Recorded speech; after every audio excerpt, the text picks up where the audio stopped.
हमवतन के तमाम नाज़रीन को रजा तासीर का मोहब्बत भरा सलाम।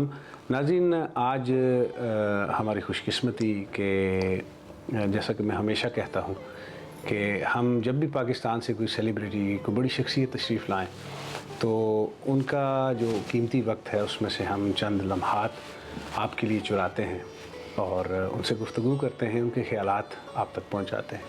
आज हमारी खुशकिस्मती न सिर्फ पाकिस्तान का बल्कि बरसगीर का एक बहुत बड़ा नाम कॉमेडी की दुनिया में, इन्होंने एक तवील मुद्दत से 40-45 साल से ये लोगों के चेहरों पे मुस्कुराहटें बखेर रहे हैं।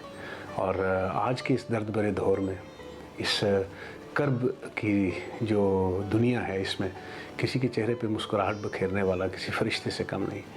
शकील सिद्दीकी किसी तारुफ़ के मोहताज नहीं और बहुत बड़ा नाम, और हमारे लिए फ़ख्र ये है कि इनका ताल्लुक़ पाकिस्तान से है और पाकिस्तानी होने के साथ साथ इनका दिल भी पाकिस्तानी है। आइए चलते हैं, बात करते हैं शकील सिद्दीकी साहब से। जी, अस्सलाम वालेकुम। सबसे पहले आपके व्यूअर्स को सलाम अलैकुम, फिर आपको सलाम अलैकुम। वालेकुम अस्सलाम। क्योंकि आपके व्यूअर्स ज़्यादा कीमती हैं आपसे। ये बात तो दुरुस्त है, लेकिन आपके लिए भी। हाँ, लेकिन बात ये है कि आप पहले, सबसे पहला सवाल आपसे ये कि आप अपनी जवानी का राज बताएं क्या है? यार, मैं किसी के लिए बुरा नहीं सोचता। अरे क्या कहने, यहाँ से साफ़ हो, नीट एंड क्लीन। अगर आपको लगता है मैं अभी तक जवान हूँ तो उसकी वजह शायद यही है। और मुझे किसी ने कहा था कि यार आप कुछ नहीं करते हो ना, आप होम्योपैथिक बन जाओ, फ़ायदा नहीं पहुँचाते हो, नुकसान भी ना पहुँचाओ। अरे क्या कहने। तो ये है मेरा फंडा कि मैं कोशिश करता हूँ कि किसी के काम आ जाऊँ, नहीं आ सकूँ तो आगे निकल जाऊँ सॉरी करके, उसका नुकसान ना करूँ। ज़िंदगी में आपने इंटरव्यूज़ भी बड़े दिए, बहुत दिए, लोगों से गुफ्तगू भी बहुत दिए, सवाल जवाब बहुत दिए। मैं कुछ थोड़े से मुख्तलिफ सवाल करूँगा। कर लें यार, आपने भी जो करना कर लें। कहाँ पैदा हुए, क्यों पैदा हुए, ये पूछना है। मैं मतलब कह रहा हूँ ये सवालात मैं आपसे नहीं करूँगा, लोगों ने किए आपसे। इसका एक ही जवाब है, काश उस दिन अब्बा जल्दी सो जाते। तो ये भी नहीं पूछूंगा कि पाकिस्तान में काम करने में कितनी मुश्किलात का सामना करना पड़ा। सिर्फ ये पूछूंगा कि बकरा किस्तों पे वो चला और ऐसा चला कि फिर बस चलता ही है। वो राजा भाई, वो पाकिस्तान का मुग़ल आज़म था। अरे क्या कहना। जैसे मुग़ल आज़म फिल्म आई थी ना दिलीप कुमार साहब की, तो लोग अपने घर पे एंटीना ठीक करते थे, बूस्टर लगाते थे, पता क्या क्या करके वो टीवी पे देखने की कोशिश। पाकिस्तान में अनाउंस हुआ था कि फिल्म दिखाई जाएगी, तो लोगों ने क्या किया उसके लिए तको-दो की। फिर सिनेमा में भी लगी थी वो फिल्म, मुझे जहाँ तक याद पड़ता है, कहते हैं कि सिनेमा भी, तो लोगों ने लाइनों में लग कर टिकट ली। तो वो पाकिस्तान का मुग़ल आज़म बन गया था कि दुनिया में जहाँ जहाँ हिंदी उर्दू बोली जाती थी, बकरा किस्तों पे लोगों ने देखा। उसमें किरदार करने के बाद आपको एक फेम मिला दुनिया में, तीली का। हाँ, वो आपको जैसे माचिस की तीली, वो एक ब्रेक तो मिलता है हर आदमी को उसका। फिर उसके बाद वो इज़्ज़त मिलना मुश्किल होता है, लेकिन इज़्ज़त संभालना उससे ज़्यादा मुश्किल है। वाह क्या कहना। रिस्पेक्ट को मेंटेन करना सबसे बड़ा आर्ट है। जैसे कहते हैं ना लोग, पैसा कमाना आर्ट है, तो उसको बचाना सबसे बड़ा आर्ट है। अगर ईमानदारी से देखा जाए तो हिंदुस्तान में मेरे ख्याल में कोई बड़ा सेलिब्रिटी ऐसा नहीं, हाँ, जिसके साथ या जिसके सामने परफॉर्म ना किया हो। हाँ, लोग पूछते हैं अक्सर कि यार आपको लोग घबरा जाते हैं। मैंने कहा मैं क्यों घबराऊँ, वो भी गोश्त पोश के, स्टील के बने हुए। मतलब वो नाश्ते में चीता खाते हैं, क्या करते हैं, शेर खाते हैं, क्या करते हैं, क्यों डर उनसे। मैं भी आर्टिस्ट हूँ, कलाकार, वो भी कलाकार है। अच्छा, वैसे एक बात मुझे उस्ताद सलामत अली खान साहब की याद आई। उन्होंने एक दफ़ा एक रिकॉर्डिंग मेरे पास थी, वो हो गई अभी भी। उन्होंने एक बात कही थी, उन्होंने कहा आर्टिस्ट छोटा बड़ा नहीं होता, आर्टिस्ट आर्टिस्ट होता है, आर्टिस्ट आर्टिस्ट होता है। तो और गुलाम अली साहब, अपने जो हमारे सिंगर गुलाम अली साहब, उनकी एक बात और मैं बताऊँ। उनसे किसी ने पूछा फनकार का डेफिनेशन बताइए उधर के और इधर के। बोले जब हम उधर होते हैं तो भगवान होते हैं, इधर होते हैं मिरासी होते हैं। हाय हाय हाय, क्या कहना। मतलब समुद्र को कूदे कर दिया।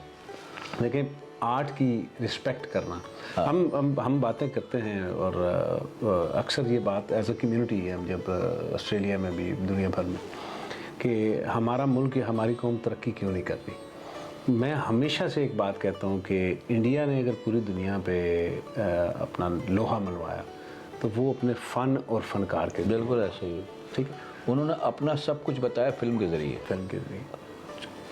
कई जगह गलत भी बोल जाते होंगे, लेकिन वो उन्होंने अपने इंडिया को बढ़ा चढ़ा के पेश किया। हमारे यहाँ 14 का 7 है ना, तो आधे घंटे के लिए टीवी पे प्रोग्राम दिखाते हैं। भाई आप अपने बच्चों को बताइए, ऐसे ड्रामे बनने चाहिए, इसमें बताओ कि पाकिस्तान कितनी मुश्किल से बना, इन बच्चों को कदर हो कि कितनी कुर्बानियों के बाद बना।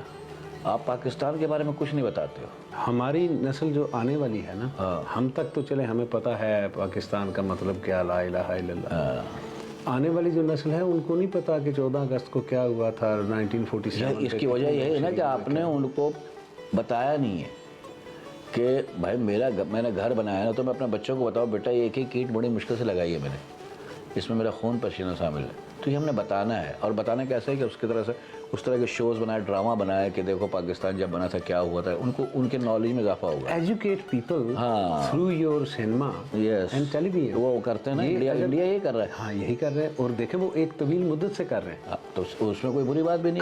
कारगिल की जंग हुई तो उन्होंने कारगिल पे वीडियो बना दी। जो भी कर रहे हैं वो अपने मुल्क के साथ सिंसियर है। सिंसियर हैं। हमारे यहाँ प्रॉब्लम ये है कि जैसे आपने गुलाम अली भाई का जिक्र किया, उन्होंने कहा जी हम उधर जाते हैं तो भगवान इधर आते तो मरासी।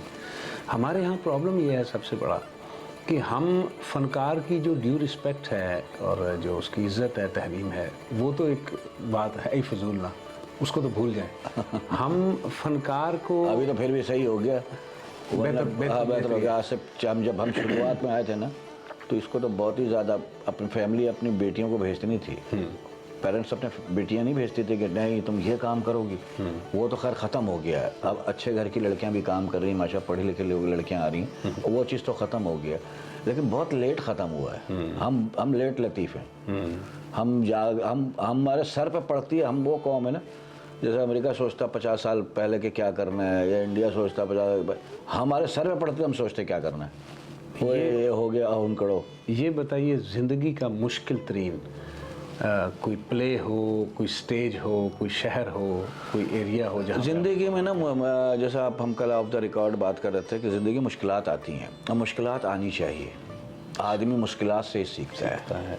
आपकी ज़िंदगी में अगर वो स्लंप नहीं आएगा ना, आप परेशान, उसमें पहचाने जाते हैं लोग, बड़े बड़े लोग खुल के सामने आते हैं। तो मेरी ज़िंदगी में रिश्तों नातों की पहचान। हाँ, बिल्कुल ऐसा ही है। तो मैं अपनी ज़िंदगी में मैं वो दिन नहीं भूलता कि मेरे घर में, जैसे मैंने आपको कल बताया, ईद के दिन हांडी उल्टी हुई थी।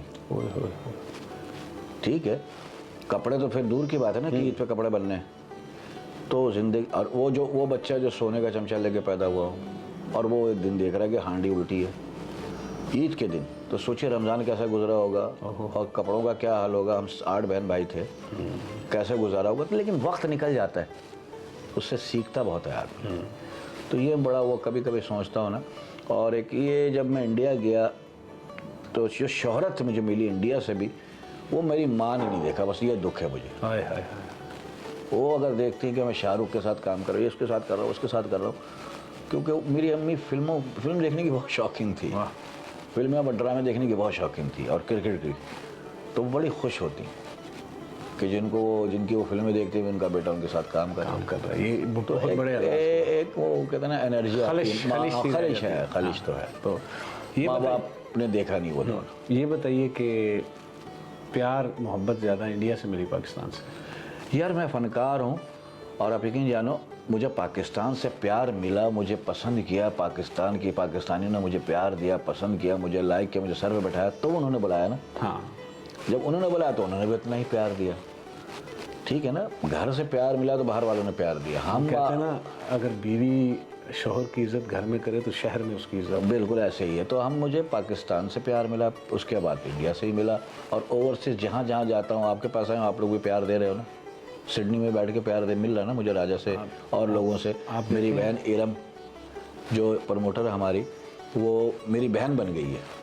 इससे बढ़ के खुशकिस्मती की बात और क्या हो सकती है? अब मैं शायद ये वाहिद प्रमोटर जिसके घर में मैं रह रहा हूँ।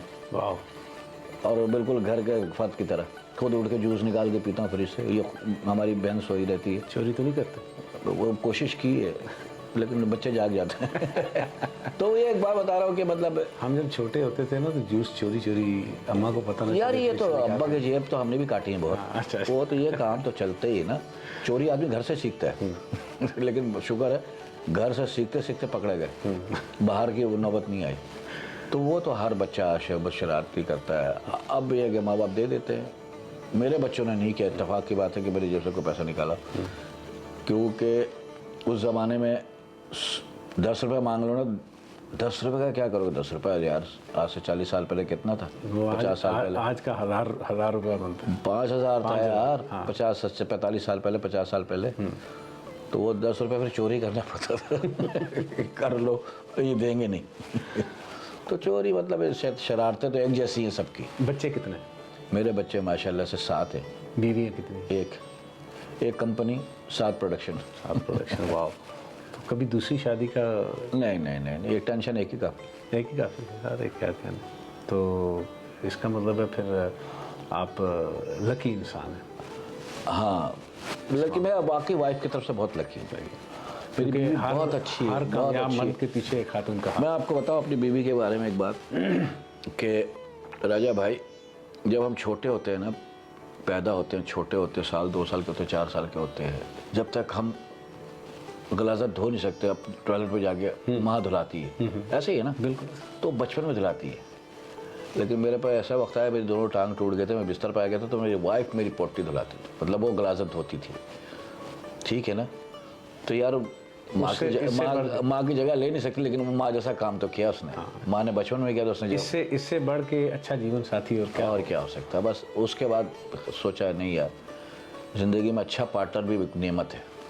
और मैं देखता हूँ इर्द गिर्द कई जगह पे देखा है, तो मैंने सोचा नहीं, मुझे तो जितना शुक्र करूँ अल्लाह का कम है। मैंने कई बीवियाँ देखी हैं जो मियाँओं के साथ करती हैं ना, अरे बेचारा मियाँ मियाँ करता रहता है। अच्छा ये बताइए कि जो लोगों के चेहरों पे मुस्कुराहट बिखेरते हैं आप, तो कभी कभी मुझे तो ये इस बात का एहसास होता है, आज दिल कर रहा है आपसे दिल की बात करूं, पूछूं कि जो लोगों के चेहरों पे मुस्कुराहटें बिखेरते हैं या खुद कह के लगा के हंसते, कभी कभी वो अंदर से बड़े उदास होते हैं। कॉमेडियन सारे अंदर से जो है ना वो उदास रहते हैं, दुखी होते हैं। हाँ, दुखी होते हैं।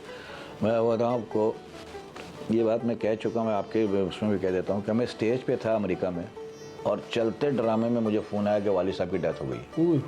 और उसके बाद 1.5 घंटा मैंने हंसाया, क्योंकि ओवरसीज जो पाकिस्तानी होते हैं, चाहे आप ऑस्ट्रेलिया में हैं या मैं कहीं और हूँ बाहर, वो 1.5 घंटे की ड्राइव करके आते हैं शो देखने। उनका क्या कसूर है?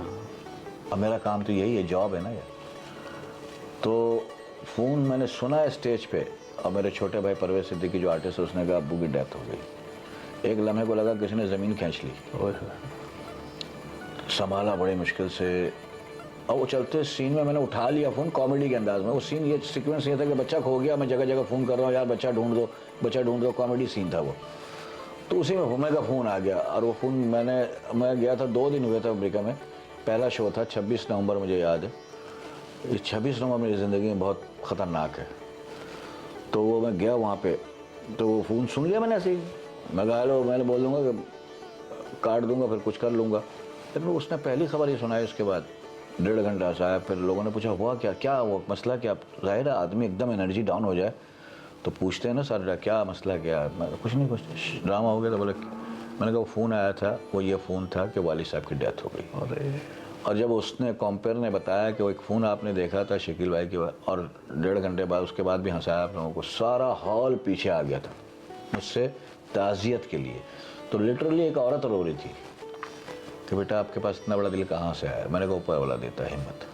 तो ये आर्टिस्टों की कुर्बानी यही है। हाँ, आर्टिस्टों की कुर्बानी यही है। इंसान को जब फेम मिलता है, शोहरत मिलती है, उसको पचाना आर्ट है।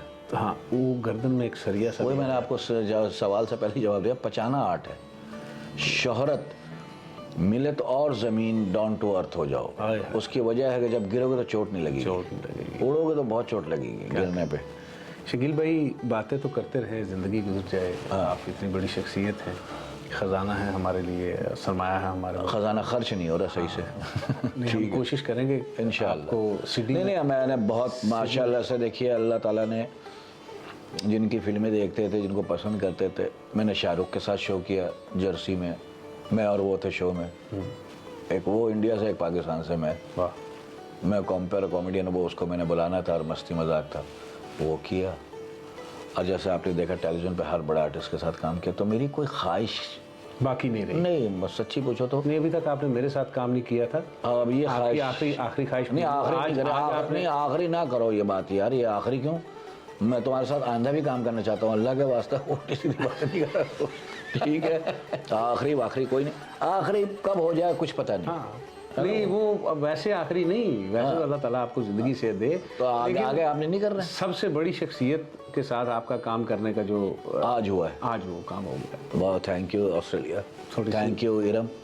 थोड़ी सी कॉमेडी जो है वो भी हम अपने, हाँ बहुत शुक्रिया, मेरा इनके साथ काम करने का बहुत मजाक से हट के, अच्छे आदमी हैं, अच्छा काम कर रहे हैं और दियार गैर में परदेश को देश बनाकर अपने लोगों के लिए कर रहे हैं। ये भी बहुत बड़ा मैं समझता हूँ, ये भी एक इबादत है। क्योंकि लोग तरसे हुए होते हैं बाहर में, जब जहाँ जितनी जगह गया दुनिया में शो कर रहे हैं, तो ज़्यादा एंजॉय इसलिए करते हैं कि वो इन चीज़ों को तरसे होते हैं। शकील भाई एक और चीज़ है, हम ओवरसीज़ पाकिस्तानियों की, अब किसी को ये नहीं पता होता, मैं आपके साथ बैठा हुआ यहाँ पे इंटरव्यू कर रहा हूँ, मेरे फैमिली मेम्बर्स में, मेरी फैमिली में क्या बीमारी, क्या परेशानी, क्या हालात चल रहे हैं, ना आपको पता है ना दुनिया को पता है।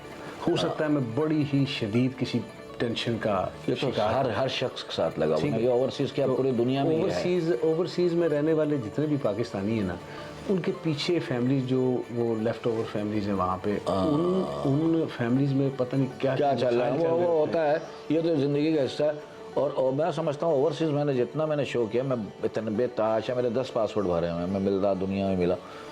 मैं बाय गॉड ये बात दिल से बोल रहा हूँ कि ओवरसीज़ पाकिस्तानियों के लिए, पाकिस्तान के लिए दिल हमसे ज़्यादा धड़कते हैं। वाह, ये बात दुरुस्त कही आप। क्योंकि जब दूर जाता है ना अपने वतन से आदमी, तो मोहब्बत ज़्यादा खींचती है।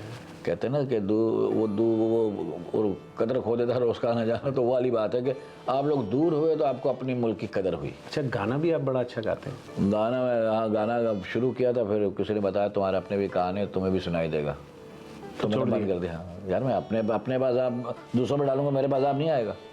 थोड़ा सा आज हमारे नाज़रीन को यार गाना, अच्छा मैं गाने के लिए आया था। मैं चाहता हूँ कि हमारे नाज़रीन जो अज़ाब मैं झेल रहा हूँ वो थोड़ा सा वो भी झेलें। क्या अच्छा, जीने के लिए सोचा ही नहीं, दर्द संभालने होंगे, मुस्कुराए तो मुस्कुराने के कर्जे उतारने होंगे, मुस्कुराऊं कभी तो लगता है जैसे होठों पे कर्ज रखा है। अरे इतना अच्छा नाराज नहीं जिंदगी, हैरान हूँ मैं।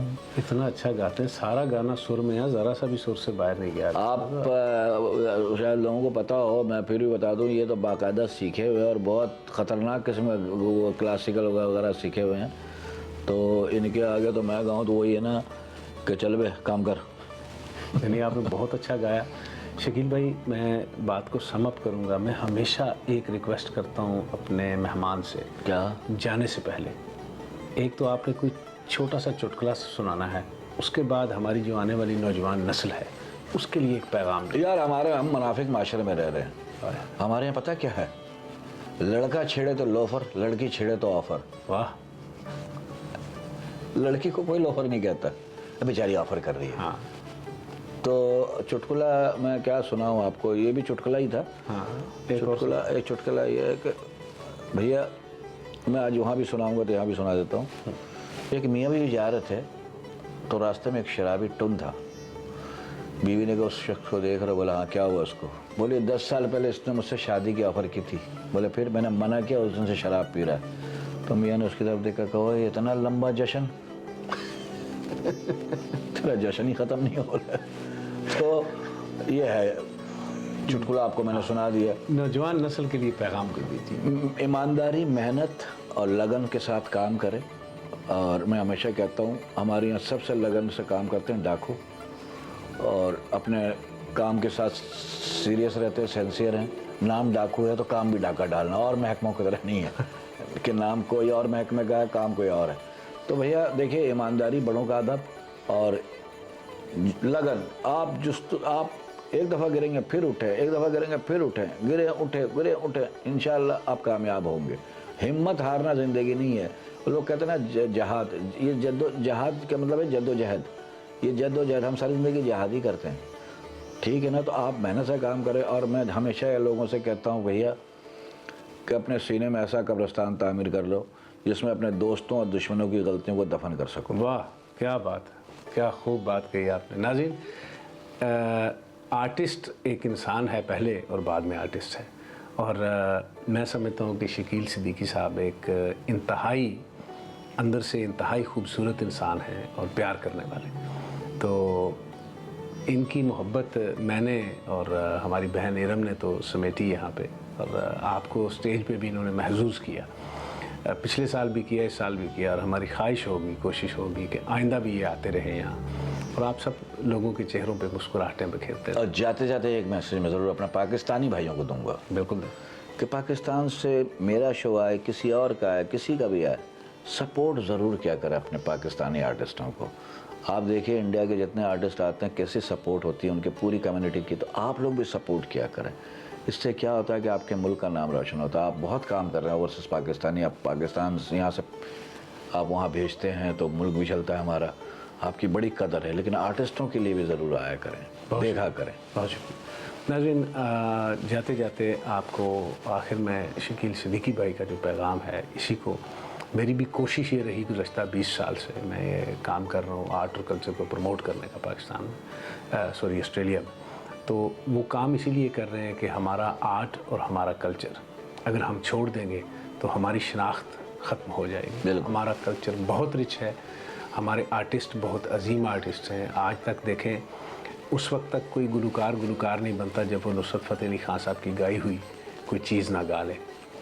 और ख़ान साहब की वफ़ात को भी मुद्दतें गुजर गई, लेकिन उनकी गाई हुई चीज़ें आज गा कर लोग सिंगर बनते हैं इंडिया में, पाकिस्तान में और दुनिया भर में।